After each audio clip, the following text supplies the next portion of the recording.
అయిపోయిందా? ఇంకా నేను తుమ్మల నాగేశ్వరరావు మీద పడలేదు, ఇంకా జస్ట్ శాంపులే. తుమ్మల నాగేశ్వరరావు ఎప్పుడు మరి కోయ జాతి బిడ్డ అయిండు? తుమ్మల నాగేశ్వరరావు ఎప్పుడు మరి కమ్యూనిటీ కులాన్ని మార్చుకున్నాడు? తుమ్మల నాగేశ్వరరావు కోయ ఎప్పుడైండు? ఇగో ఆయనకు సంబంధించిన డాక్యుమెంటు భద్రాద్రి కొత్తగూడెం జిల్లా దమ్మపేట మండల్ నాగుపల్లి అన్న గ్రామంలో, ఇది కూడా మీరు కొట్టి చూడండి, నాగుపల్లి కూడా 170 కిందికి వస్తుంది. ఇది కూడా ట్రైబల్ విలేజ్.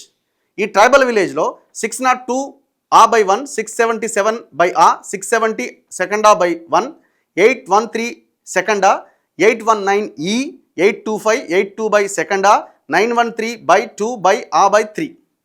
దాదాపు 35 ఎకరాల 31 గుంటల ఈ భూమి ఎవరి పేరు మీద ఉన్నది? తుమ్మల నాగేశ్వరరావు పేరు మీద ఉన్నది. ఇప్పుడు చదివిన సర్వే నెంబర్ ఎట్లొచ్చింది నీకు? ఎట్లొచ్చింది ఇది భూమి నీకు? ఇక అది తవ్వుకుంటూ పోతే నీ కొడుకు పేరు మీద, మీ భార్య పేరు మీద పక్కనే ఇంకొక విలేజ్లో ఉన్నది. ఇక తవ్వుకుంటూ పోతే 100 ఎకరాలకు సంబంధించిన వ్యవహారాలన్నీ బయటకు వస్తున్నాయి. ఈ 170 చట్టం అమల్లో ఉన్న ఏరియాలో ఇప్పుడు ఇది పొంగులేటి తుమ్మల నాగేశ్వరరావు పేరు మీద ఉన్న భూమి, ఇది 35 ఎకరాలు.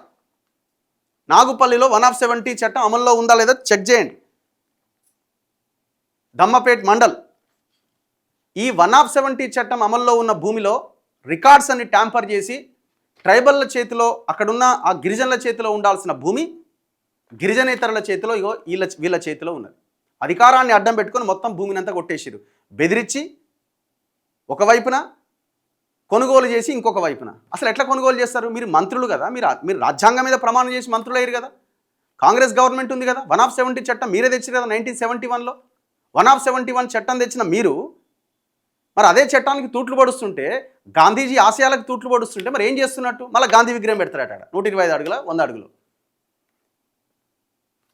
మళ్ళీ ఇంకొక వైపున కూలీలని, హమాలీలని అరెస్ట్ చేస్తున్నాడు.